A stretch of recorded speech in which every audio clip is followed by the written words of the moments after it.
Hello and welcome back to another video.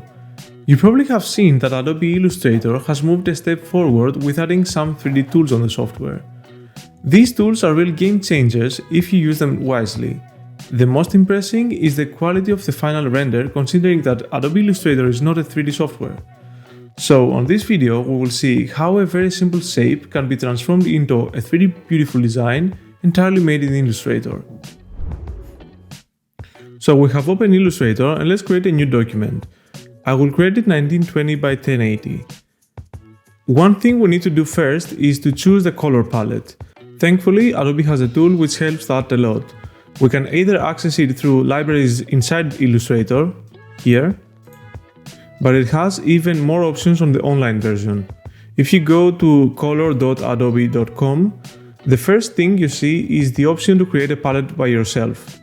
There are several ways to do that. You can choose the color harmony to be based in monochromatic combinations, triad, complementary, and more. Then you can change the color and the rest will follow along. When you're happy with the color palette, you can either copy the color codes or save it in your library and access it in the Libraries tab on Illustrator. However, if you don't have a preference on specific colors, you can explore some ready palettes or what's trending and save them directly on your library. For example, if I go to the Explore tab, I can search based on colors, moods, or anything. I can even upload an image and search color palettes based on this image. So let's choose an option from the popular searches like summer.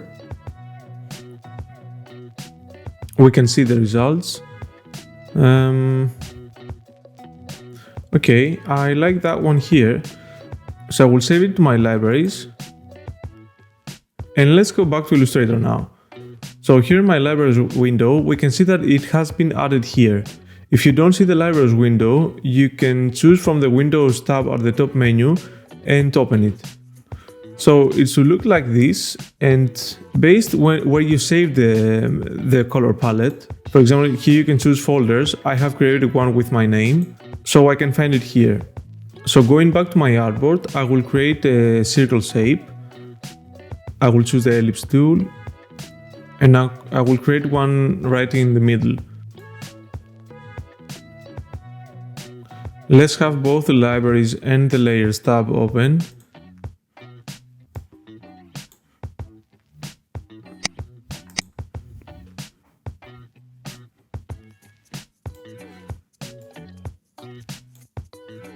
I will remove the outline of the shape, so I will just have only the fill color. So with the circle selected, I will choose the first color and immediately you will see that it will take that color. Next, I'm going to duplicate that layer by pressing and holding the Option or the Alt key on a PC, and I'll drag it below till I see this plus icon, this plus sign. Now we can't see both because it is one behind the other.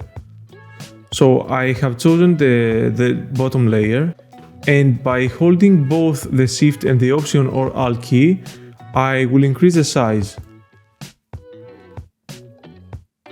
The Shift key will keep the correct aspect ratio, and the Option key will keep the center of the shape to be based on the point. Then I will simply choose the second color for this circle, and you can see that it has already taken this color. I will do the same for the next circles. You can add as many as you'd like based on the colors you have. I have 5 colors, so I will add 5 circles.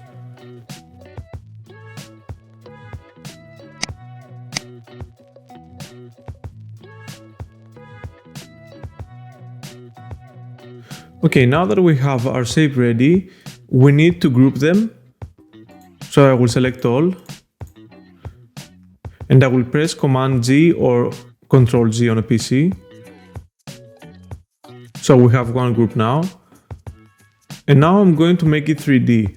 So I will choose the 3D and Materials tab. Again, if you don't see it, you can find it on the top menu on the Windows tab. And I will choose the Inflate option.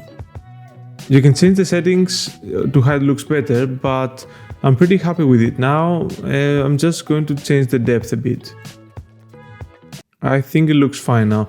Next, I will go to the Lighting tab.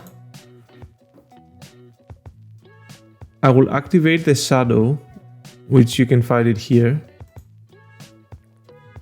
I will change a bit the angle of the light. I click and drag on this point. This way I will reduce the shadow a bit, it will not be that big. You can also add more lights by pressing this plus icon here. You can change the color of the lights too. But now let's keep it like this. Finally, you can press the render button to make it look like more real. Here it is. As you can see, it is quite good, the result. You can change the color if you like by going like double clicking on the shape. I will change the size for this now. So I will click and I will increase it. I am holding the Option or Alt key and the Shift key. It will take a bit because depending on the power of your computer may need more time to do it.